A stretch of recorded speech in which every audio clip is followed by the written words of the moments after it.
All right, panel or council members, please get back in your seats, and we're going to continue on. Uh, what's that? We'll have a break immediately after this panel, so let's keep on rolling so we can stay on target time-wise. Our next moderator is Hunter G., a longtime personal friend of mine and the vice chair of the Planning Commission, right? No longer vice chair, former vice chair of the Metro Planning Commission. And our next panel discussion, as you can read on your own from the agenda, is about quality of life issues here in Nashville. Great. Thanks, David. I want to take just a minute while we're setting up. We've got 3 short PowerPoint presentations. But I look forward to some of you who I don't know to seeing you across the podium at the Planning Commission and Historic Zoning Commission in the near future. I wanted to tell a brief story about Inauguration Day that most all of you all were there. As I walked into one end of the convention center, there was a Pentecostal Christian conference. The men were in suits and the women were in very long dresses. At the other end of the convention center was Comic-Con. And up above all of that going on, our new mayor and our new council was being inaugurated. And I thought it was a great representation of who we are as a city today and the diversity that we represent and the diversity that this council represents as well. I think we're almost ready to go. This is a very broad subject we're going to be talking about. I think Mary Pat and Mike Jameson and Vice Mayor Briley have put together a great panel of four experts in their fields, but also I think 4 people who look very holistically at solving problems and at this question of livability. I'm going to do this a little bit differently than Tom did. Each one of our panelists has probably a 5 to 6, 7 minute presentation or conversation, and then we'll get into questions. I have some pre-prepared questions, but also want to make sure we have plenty of time for your questions as well. So our panel today, starting with Doug Sloan there on the end. If you don't know Doug, you will know Doug very soon. I'm sure you all know him, but he will be one of your best friends before the end of your term, I'm sure. Doug is the executive director of the Metro Planning Department. And as a planning commissioner, what I've really learned about Doug since he's been with the planning department for 3 years now is Doug's an attorney. He's not a planner, but Doug learned very quickly about planning, and you'll hear that today. You'll hear him talk like a planner today. But what Doug does so well, I believe, is that he looks at the issues holistically, and he doesn't believe. I don't think he believes that neighborhood interest and economic development interests are mutually exclusive. And hopefully he'll talk a little bit about that. Mike Vandenberg is a professor of law at Vanderbilt.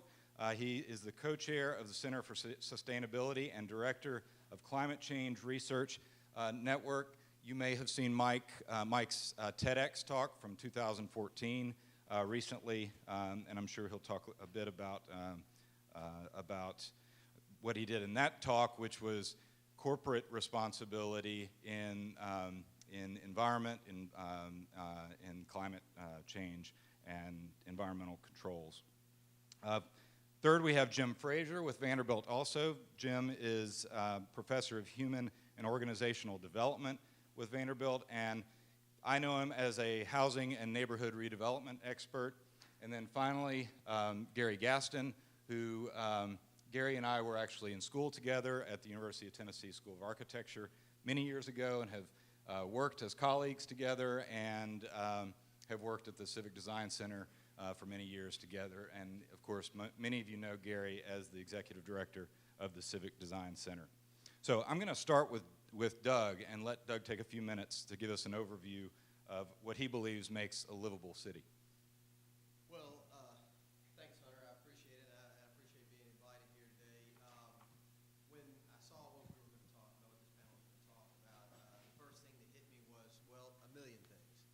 A million things that make a city livable. The key is getting the balance and understanding how those million different things work together.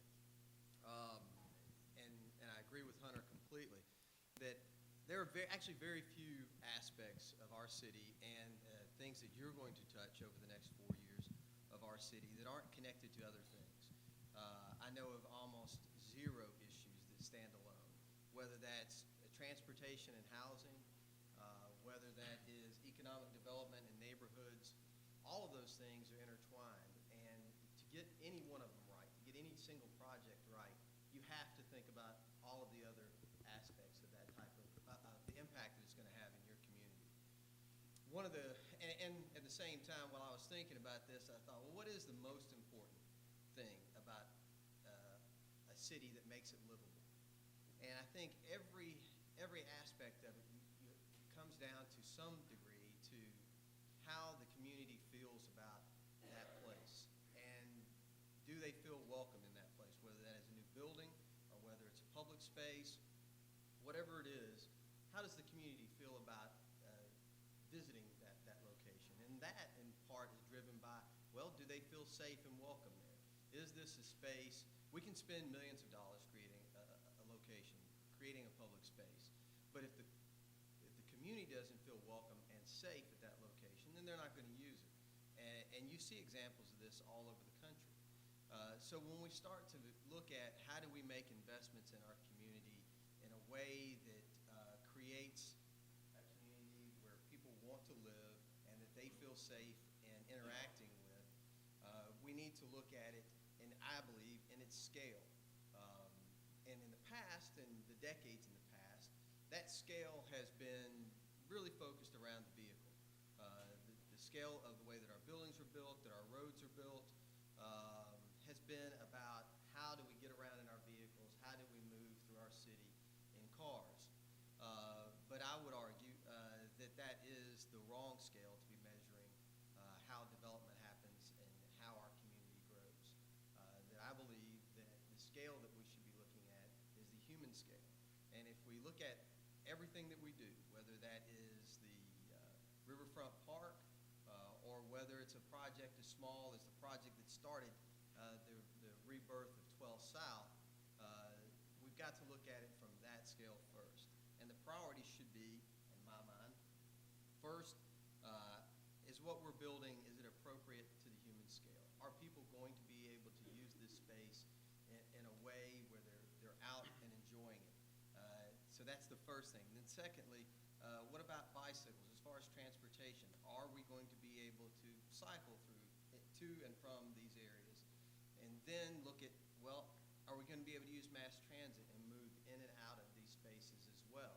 And then after that, how does the vehicle interact with these spaces? And I measure every project that we look at with that lens. And I think that starts to make you think differently when you're looking at those spaces and whether they are livable.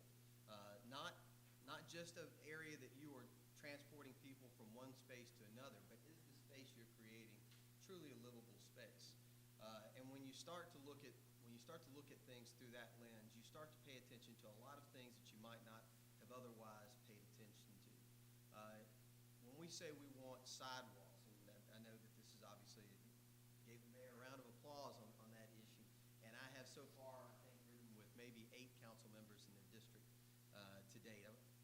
I hope I will be able to ride with all 35. So far, no one's turned me down on riding through the district with me.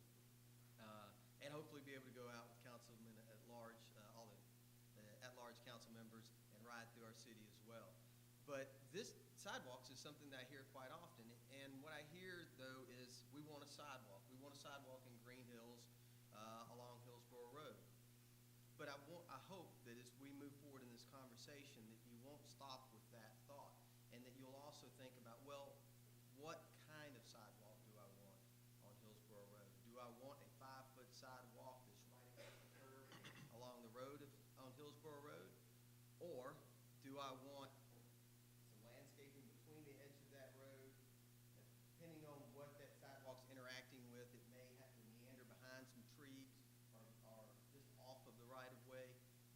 And do I need street trees? Because are people going to walk down Hillsborough Road in August and July for a mile when there's no shade?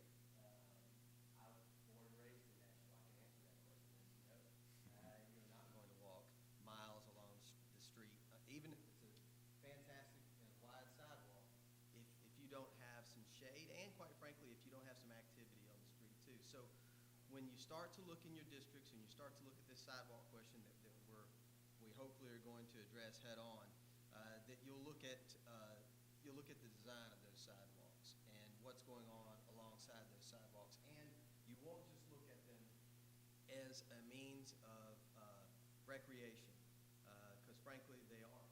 They're more than that. They're a means of transportation as well. If we get our sidewalk networks correct, if we get our bike networks correct, then they'll also allow a lot of our community members to access libraries, their jobs, the parks, schools, and so many of other facilities that we as a governmental body are creating for this community. I hope that what we'll be able to do, the planning department in the years to come, and it's literally a 3-year project from my perspective, is to be more thoughtful with our capital improvements budget and the capital spending plan, and so that we can target these networks that I just discussed in a thoughtful way. And again, not measured in number of feet built, but in the quality of what we're building and the connections that we're making with the networks that we have. Great, thanks, Doug. Like I said, spoken like a true planner, right? I didn't hear anything that sounded like an attorney there, Doug. My legal background is, I think, that the most helpful thing has been in learning to issue spot and look at these problems and spot the issues and then focus in on how do we address those issues. So I haven't totally tossed out my training. Well, and I think that has contributed to Doug. You'll find, if you don't know Doug, that he really is always looking for a win-win-win solution that we can meet everyone's interests best we can. So I'm going to, it looks like we're teed up for Mike Vandenberg to go next. As I mentioned, I watched Mike's 18-minute TEDx talk from 2014. There was a whole lot in 18 minutes, so I'm eager to see what he can do in 6 or 8. And that whole talk went over at TPAC, by the way, and right before I went up there, they told me at the last minute we're going to use one of these little headsets. And of course, I move around a lot when I talk, and so the first time I moved my head, the headset came halfway off. So if you ever watch this talk, it's called Buying Time. You'll find this thing dangling from the side of my head, and that was not intentional. So everything I'm going to talk about here relates to livability, but not livability today. So my thought for you is that you really have 2 charters on some level. One is to respond to the constituents who voted for you just a few weeks ago, and one is to leave a legacy that they and their children can be happy with. And so my question is livability today or livability in 15 years?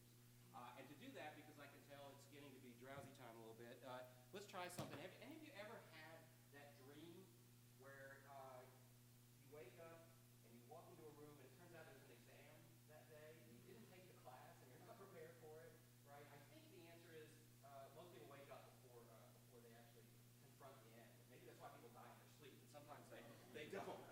But I'm going to give you a really quick pop quiz here, and what I'm going to ask you is this.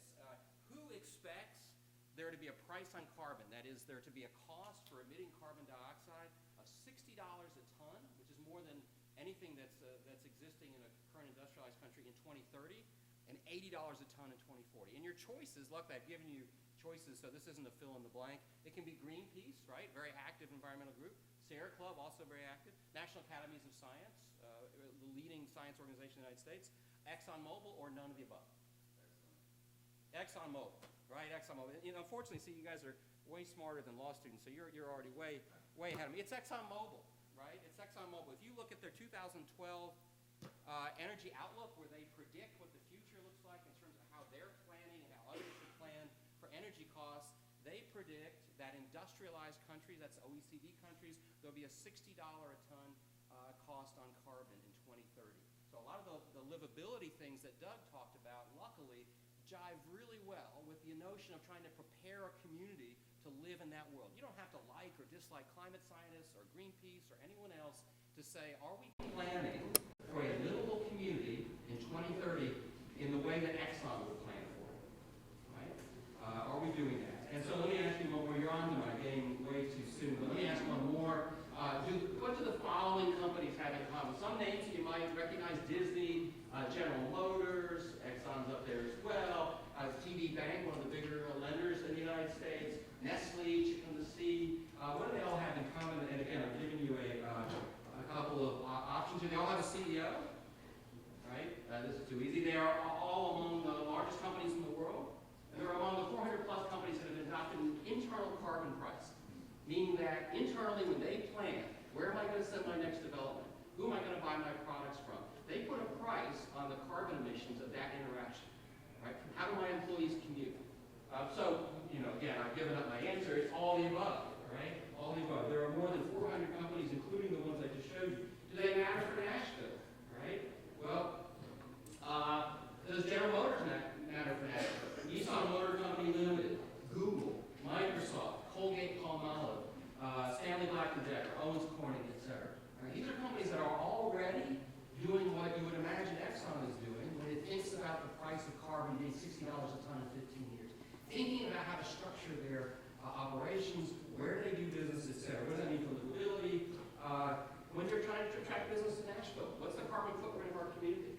Is it one where their employees can get around without having to report a lot of carbon? How do you achieve that? Have a bikeable, a walkable neighborhood, one with a lot of mass transport.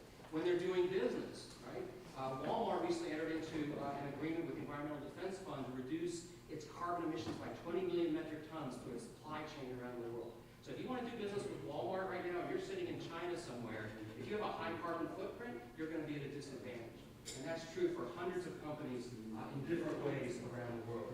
It affects transportation, as I mentioned, land use, tourism. Right? How are we situating ourselves so that when we bring tourists into town, we can have a low carbon footprint? If I'm the head of the convention planning for a major corporation, can I pick Nashville because it has a lower carbon footprint than Charlotte or Salt Lake City or Los Angeles? These are the kind of considerations that are only barely on the radar screen now, but will help dominate the livability and the success and prosperity of Nashville in the future. It affects schools and colleges. It's part of the reason why why Vanderbilt just opted to change its power plant to natural gas. And it affects government as well. The last two mayors have signed the Mayor's Climate Protection Agreement, which commits the city to disclose its carbon emissions and to try to keep them down in the future. Will the current mayor do so? Are you all going to be on board with that or not? These are things we can think about. Don't necessarily think about them because you care about that issue today, but because your legacy in 10 or 15 years will be one way or the other to leave a community that can compete effectively, economically, in a world where there is a price on carbon. Great, thanks, Mike. In a few minutes, I hope we can get into some specifics that this council can think about as to how measure can make a difference. I'm going to let Jim probably go next. I'm not sure, or is that not right? Yes, Gary going next? forward. Okay, Gary, why don't you come on here? I'm going to take this opportunity to plug the Civic Design Center. I was on the board for a number of years, and if you haven't been to the Design Center, I think it's one of the most important organizations in the city that helps us think way out forward. Big ideas come out of the Design Center. Both Vanderbilt and University of Tennessee support the Design Center, and just in the last couple of years, this Metro Council has approved a budget that included support for the Design Center. So there's the plug here. Thank you, Mark.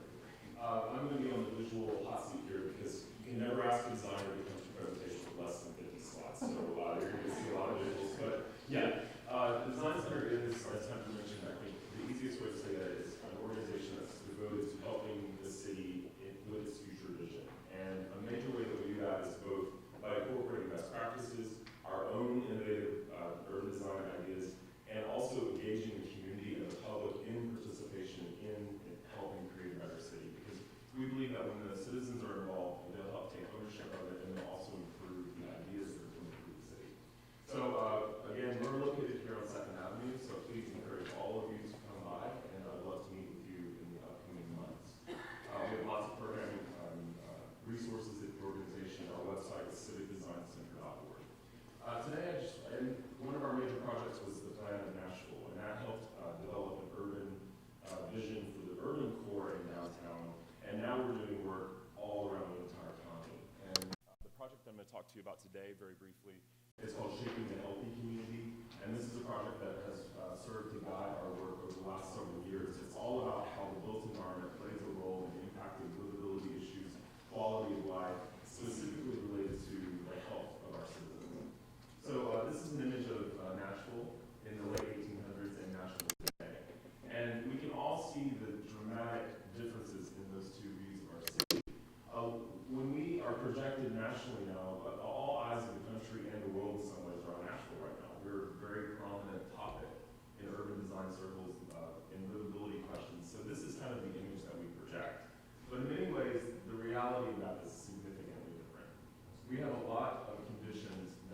impact our public health negatively because we designed cities that were not friendly to our citizens. All of you are probably familiar with these images, and it's not unique to Nashville to have these things. These are planning decisions that have been made over the last 50 years, and so now we're starting to look at how we can actually alter that to promote good health. And so when the Design Center started working on this project, we identified these 6 broad general categories of the built environment that play a role in impacting public health. So you can kind of envision those as 6 ingredients that individually we can focus on, but really you need to kind of mix them all together and consider them all and how they all play a role and weave together to create a truly livable, active city. Now, how walkable do you think this area is? Would you rather walk there or there? So that's just that's kind of like the overall neighborhood design and development of the city. How do we create that fabric to either promote or to not promote livability? Nashville has a lot of roads, and we take advantage of those, but we're increasingly looking at diversities in our transit systems so that we're not just focusing on one mode, but we're giving people options. Because really, we probably, each one of us doesn't necessarily want to give up our own car, but we want to have the option of not having to take it. And definitely for people who don't have access to a car, we need to provide them safe and accessible transit. And that's from the automobile through public transit, bicycling down to the individual user, the walker. Housing options are incredibly important to a city. We need to provide multiple housing options, not just the sort of traditional, suburban life, but how do we offer, again, options that are viable, affordable, and multiple sizes for different family types. And increasingly, Nashville has been known for its food, promoting food access, promoting different types of ways to get to fresh produce locally, food trucks, farmers markets, pop-ups all across the city, changing the actual laws. The council, just in the last year, actually passed resolutions that you can sell vegetables and herbs at a curbside stand. That was not available before. And increasingly, things like commercial kitchens, where local entrepreneurs can begin to use those resources and support small local businesses. Access to open spaces. This has been another big focus over the last 8 years, is increasing our types and varieties of preserved open space in the city. Those range anything from a peaceful, quiet park, very remote, to an active amphitheater and parks and riverfront. And the bicycling network. So this project, again, it's all of Davidson County, and we took the planning department's methodology of dividing the city based on the community types that are in there. So Nashville's pretty unique, being a really geographically huge city. We have all different types of communities within our boundaries because of that. So in this map, each of the colors represent a different community type based upon its physical character. So you can see here the darker green lots, those are the natural areas, so the large major parks like Beeman, Shelby, Warner. The green here is the rural areas of the county. The yellow represents the suburban areas. The blue, the lighter blue, is the urban neighborhoods. And then right at the center, you have the downtown core in red. We have a few other areas, these blue, those represent industrial zones, universities, office parks, those types of uses. And then spattering throughout there, you have these orange things called centers. And I'll briefly go into those. So these are just some character images of each one of those community types. So Nashville is very sparsely developed, no development. It's just completely natural land. You have the rural areas, which are often still farmland, very low density development patterns. We have the suburban communities. Again, as Doug mentioned, that those were largely developed based upon the automobile. So things are a little bit farther apart from each other and often not connected as well. Then you have the urban core, which was actually, those were also suburbs, but they were based upon the streetcar. So you get a very finer, dense development pattern, alleys, sidewalks. Then you have the downtown core, which is really kind of the civic heart of the entire city, as well as the region in many ways. The centers technically are classified as areas like Green Hills, Antioch, Rivergate. They're not actually what we truly think of as a center, and we're trying to see a lot of that with the policy is we're trying to make those areas that have the density pattern perhaps somewhere between an urban area and the downtown core, and they have all the goods and services that you need that you can get there, and they're also walkable and access to transit, and then again, the district's area. So I'm just going to go through really quickly with some images in this plan, this book, that kind of are showing some of the issues that we're talking about. This is actually a rural highway, but notice there's a turn lane. You know, is that the best option for this road? So looking at things that could improve those conditions. This is in Madison. Streetscaping issues will help walkability. This is in the Chestnut Hill area, looking at the potential for new greenways along infrastructure. This is Charlotte. Let's start really ramping up the bike infrastructure and offering protected access, because the percentage of people that will use bicycles if they truly know that they're safe is tremendously larger than the current population that is riding largely within and along mixed-use traffic. Lower Broadway with wider sidewalks and tree canopy. This is the Green Veterans Bridge. Some radical ideas of potentially widening that, having bicycles and potential for on-street parking. We're very excited about this project. We were just in final page proofs with Vanderbilt earlier this week. It's being sent to the printer, and we're looking forward to release sometime in the next several weeks after that comes back. Again, it's called Shaping the Healthy Community, the Nashville Plan. And again, I just want to let you all know that we want to be a resource to you and your community. And when this book comes out, we're going to be going out to communities all across the county and trying to give these types of educational, both a general sort of broad education, but in a way that communities can do a self-assessment based on these different community aspects, and actually sort of go out and do a lot of that work themselves, and then identify the projects in their community that they want to see advanced that can promote health, and then we'll try to assist in, you know, either looking at a visual to show you before and after, or other types of best practices that help happen. So thank you. Thanks, Gary. I think everyone in the room was probably hoping you had 35 of those images to show. I don't know, did anyone see Mick Jagger's Instagram post? I'm new to Instagram, but Mick Jagger was enjoying one of our most livable places, Shelby Park, or Shelby Greenway, and Councilman Withers in my district, not too long ago, and posted an image of it. It was cool. As I mentioned before, Jim Frazier with Vanderbilt is an expert in housing and neighborhood redevelopment, and has been recently appointed to the stakeholder group, which I think several of you have, to address the former council's direction to the planning department to come back to you all with some affordable housing tools. Jim. Great. Well, good morning. I'm really glad to be here to talk about cities being livable for whom. And a lot of times when neighborhoods start to see these improvements where they become more walkable, where they have the bike lanes, all the things that Gary's talked about that we want to have in our neighborhoods, it tends to start to jack housing prices up. And those areas become so desirable that lower income folks, even our workforce, people that have full-time jobs that are serving us as teachers, as policemen, as firefighters, end up having to move further out of the city. And I want to make a few arguments for why we should be concerned about this.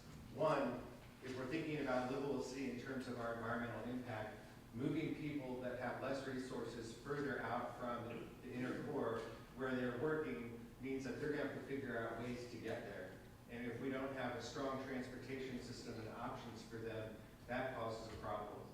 Second, we talked about problems of poverty pockets. So when we revitalize neighborhoods, we're excited that, wow, this is a whole lot better than it was before. But if we're just moving people who are lower income around to other areas of the city, you see new pockets of concentrated poverty emerging, and the same issues that other neighborhoods have faced prior are moved to these new spaces, which mean that we need to use more resources for doing things about issues of crime, about issues of getting people to work, issues of infrastructure that folks are going to need for community and social services that may not be located in these new areas that are developing. And here I pulled this from a satirical magazine called The Onion. Says trees planted in poor neighborhood mature just in time for gentrification. And I use this as a metaphor because the city and you all are going to be making decisions on where do we invest funds to build up different parts of the city. And because we're using not just taxpayer dollars, but we're using other funds, we're trying to leverage private funds to do urban development, there's a responsibility to serve all of our citizens, right? So if we think of the trees as an investment, like streetscaping, we want that streetscaping to be enjoyed by everybody, not just folks that are on the higher end of the spectrum. One of the issues that I've noticed over the past couple of years working with certain council members and the general public in the private sector is that affordable housing has somewhat of a stigma. People automatically think public housing or Section 8 housing, but we're really talking about, as the report that I did for Metro Planning on developing affordable housing and doing things about gentrification, we're talking about folks that make even 80 to 120% of the area median income that cannot find homes to purchase, that cannot find rentals in some of our urban core neighborhoods. So some of the ways that other cities have looked at addressing this, well, one of which you've heard of because inclusionary zoning has just been on the agenda of this last council. It's something you'll have to deal with again next winter probably. What I want to say before I say any more about that is that there are a lot of other tools. That's one thing, and it's going to be a hot button issue. We can talk about it if you want to, but I want to spend the rest of my time looking at other things that may be just a little bit more palatable to a broader spectrum of people. And one is developing a housing trust fund. We have the Barnes Housing Trust Fund that's funded at some level right now, but most cities that have housing trust funds are at much higher level. And we're talking about cities that are in our region as well as cities on the West Coast. I'm not going to just name Portland and Seattle today. But they know that if they provide dedicated funding to create and preserve housing that is accessible and affordable to different income groups, then working families are actually going to stay in the city. This isn't just about families, it's about communities, like I said, not developing areas of concentrated poverty, and it's about employers. More and more, and I just got done meeting with the Greater National Area of Realtors, and we were talking about how employers that are coming to the city want to know that their workforce can actually live somewhere in the vicinity of where they work. So what Mike Vanderbilt was talking about in the carbon footprint is very much on the agenda for some of these organizations that we're trying to attract to our city. So if we think about affordable housing as a wide spectrum of accessibility options for people, if we think about it not just as an individual or family level issue, but also an economic development issue, we can start to kind of mobilize public-private partnerships in our city to make changes. And one of these is through using the Barnes Housing Trust Fund as a leverage to start what I would consider a very important tool that we should develop as a community land trust. So this is how it works. You all approve and appropriate financial resources for the Housing Trust Fund. Some examples: Austin has done $65 million, Charlotte $86 million, Seattle $145 million. These are generally through bonds, but that's just to jumpstart funds. We also have to create a dedicated funding stream. But those funds aren't just for nonprofit housing developers. They can be made available for for-profit developers, so everyone participates when we have the bandwidth, the capacity to do what we need to do. And it is a lot. With our population growth, if we want to provide housing for different levels of incomes, we're going to have to be very strategic. So this is one example of something to do, and scale it up, target funds for creating, preserving reasonably priced homes, and then ensuring long-term affordability. So it doesn't really do a lot if we support a housing trust fund, have homes built, sold at an affordable rate, just for the person to turn around and sell it at market rate, and then it's not affordable anymore. There are cities that have done deed restrictions. There are cities that have started programs like shared equity, which I can't get into right now, which make those properties affordable in perpetuity. One of the things that a community land trust can do is acquire property. The person who purchases the home owns the actual home, but the property is maintained by the trust. That means when the person sells the property, there is a revenue sharing that occurs based upon appreciation of housing value, and it gets rolled back into the community land trust, so the next family that wants to live in that home will also receive an initial subsidy to get in, and then it remains affordable. This has worked across the country, and I'm hoping that we can develop something like this here. There are a lot of other tools, again, in addition to the inclusionary zoning policy. One thing I will say, regardless of which ones we choose, there are two things I think are really important. One is we have to develop public-private partnerships. We have to make the development community, as well as the nonprofit community, as well as the general public, feel like there's something at stake and that we're being respectful and inclusive. That we're not just playing with some people's livelihoods by saying, well, you're going to have to do all these things right now for developing affordable housing, but we're not going to provide you any incentives. That's typically not how inclusionary zoning works. There are a lot of incentives that can be provided. So as you start thinking about these things, and our feasibility report comes back to you about what types of policies are right for Nashville, we can have those conversations, and we're going to make sure that we involve all sectors. Thank you, and if you have any questions later on, I'd be glad to field them. Thanks a lot, Jim. Yeah, I think Jim and each of our panelists, we could probably use an hour conversation at least. Hopefully you all, and I'm sure through this recently formed stakeholder group, we'll have an opportunity to hear more from Jim. I'm going to ask one question that I'm hoping the panel can each answer in 1, 2, or 3 words. Make it quick here. In 2 or 3 words, what is the single most important thing this council can do to make Nashville more livable? I hope there's 4 of them.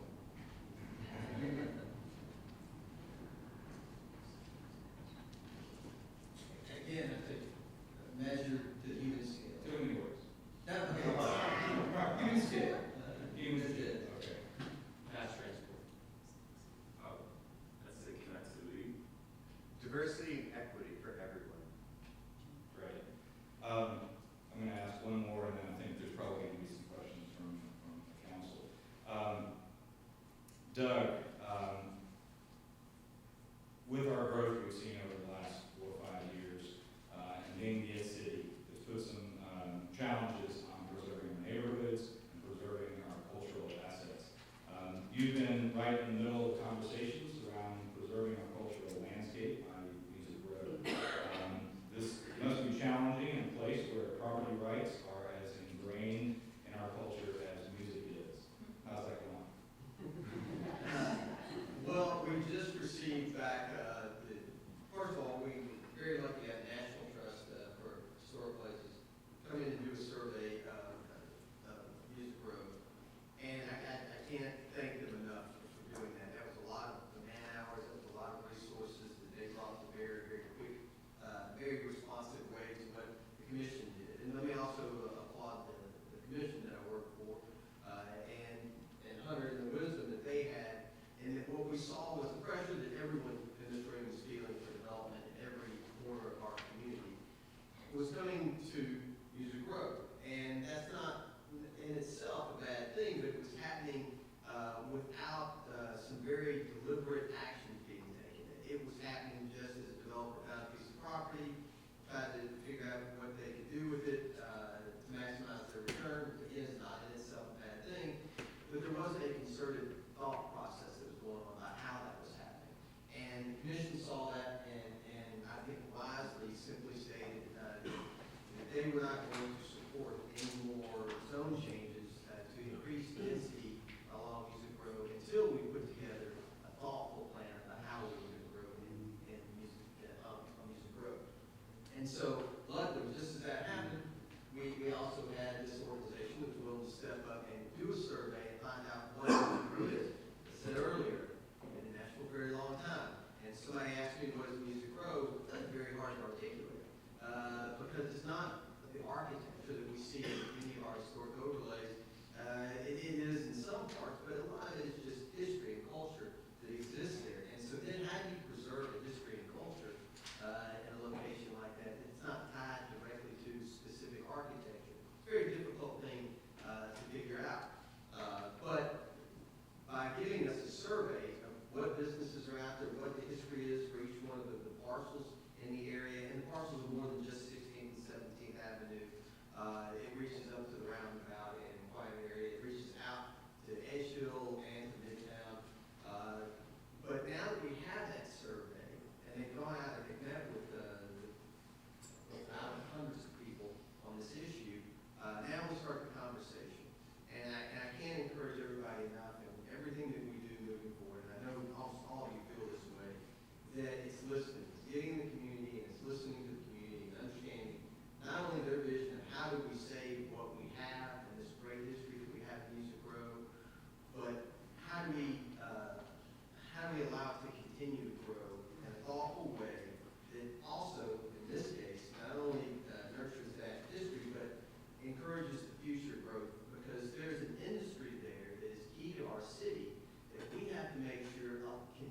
other companies and companies, quite frankly, in LA and New York that want to move here that really need large office, Class A office space and large footprints. So how do we provide for that in the Music Row area so that we are encouraging that industry to continue to grow, yet stay that history? And so what we've done is we set up 4 community meetings that are going to happen between now and January to bring the information that we now have, the data that we now have, in front of us to the community, to the folks that live in Edge Hill, as well as to the businesses that are on Music Row, which quite frankly are several hundred music businesses that are on Music Row today. Anybody says that music is dead on Music Row hasn't been on Music Row. But then also Midtown. And so we need all those communities to come together over those 4 meetings to talk about what are the plans for the growth there, where are we going to allow growth to occur, and what areas are we going to protect, and in what ways are we going to protect. For instance, on the list is where the hot dog stand was next to the now Irish Pub. That's on the list of places that is. Perhaps that's a plaque. But then you've got Studio A, which clearly is more than that. And so what we hope to do is to bring back the commission some design guidelines to do just that. Well, I'm sure that conversation will continue. I mean, the commission's looking forward to it, as I know many of you council members are. There's another topic that I hope we get a minute for at the very end, which was mentioned by several of the panelists. I know you're having an entire session from transportation experts later, but we heard it mentioned in, around livability. But before we get to that, I want to see if there's any questions. Yes, Councilman. All right, so I want to zero in on Jim's remarks from your question about the 2 things we should focus on, diversity and equity. And I think some of this comes down to, socioeconomic, some of it comes down to other parts of diversity. But if I think of, how we can implement policies that yield outcomes of first mixed income, but ultimately mixed race and ethnicity, there's a big all caps how. I mean, without mandatory, because I think a lot of times we're socially self-selecting out of that scenario, and we can see it some with schools, we can see it some with how concentrated poverty emerges. So, we've got the inclusionary housing model that is being developed right now with, you and Doug and others in here working a lot on, but a great example to me is the majority of downtown right now, for instance, is zoned for Buena Vista, which is the school, the elementary school that has the highest poverty rate of any in the city. It's been contextualized by concentrated poverty, and I don't know that short of something on the scale that I mentioned Casey, can move an entire community out of that kind of context. So I'd love to hear from panelists on how we do something on a smaller scale, on a neighborhood by neighborhood basis that achieves what I think Envision Casey is at least designed to achieve. And let me remind the panel that we're having another conversation later today about affordable housing, I believe. But given a couple of minutes left. It's a livability thing. Absolutely. Agree and understand. Go ahead. Did you understand? Yeah, I think so. Well, I mean, I've spoken with Jim Robertson quite a few times. Envision KC and using the rental assistance demonstration program is one way of creating mixed income neighborhoods. What is the benefit of mixed income? Well, there are many. First of all, you're bringing like the political economy of place to bear, where there are going to be services for all income groups. So in terms of diversity that way, we actually can say you are going to do development in a way that creates income diversity in terms of housing prices, in terms of what I will specifically say racial ethnic diversity and the legacy of systemic racism that really did forge the segregation in our city. That's a lot harder, and I think those conversations need to happen. When I spoke with the NAACP over at Fisk about a year and a half ago, we spent a lot of time talking about how do we move past this idea that it's an individual level decision not to live in a diverse community. And it's by recognizing the ways in which our policies sometimes don't represent all the constituencies that need to be represented. So for example, I think that there ought to be policies considered that take into mind that North Nashville, as it gets redeveloped, needs to keep some of the folks that are already in that neighborhood. We have some programs right now. So for elderly on a certain income, there's tax, freezing taxes, but that should be open probably to everyone under a certain level, because it's not just people that are elderly, it's people of all age brackets. So that diversity in the neighborhood, as opposed to the transition, and again, the moving of populations of people to new areas that start to become concentrated in low income.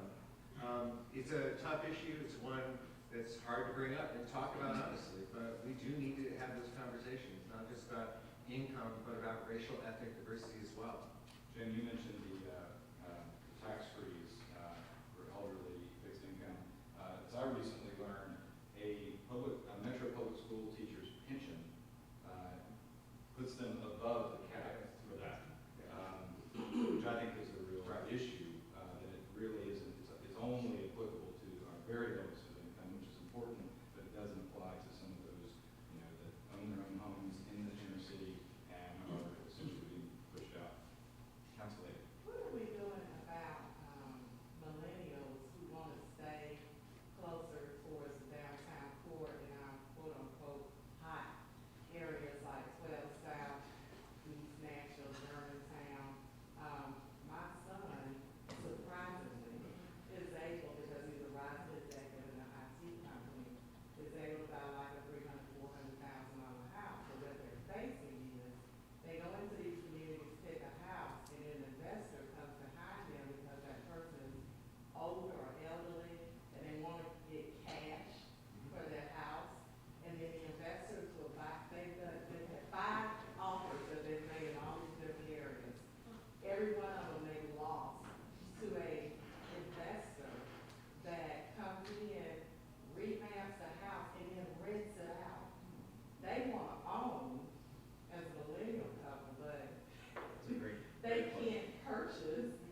offices do the research, those offices run the programs, those offices also do the outreach like Neighborhood Services here does. You wrap that all together and you have a much more robust program that will be able to target neighborhoods specifically with different programs to help them build diversity of income housing types. So, I mean, you're absolutely right. It has to be our government that takes the political leadership to do something like that. And I like what Doug said when he said delivery. You gotta do delivery and intentional about it and make sure that happens. All right, thanks a lot. My apologies to Councilman Bedley. Maybe during the break you could talk to some of our panel members. Thank you. Well, we're running over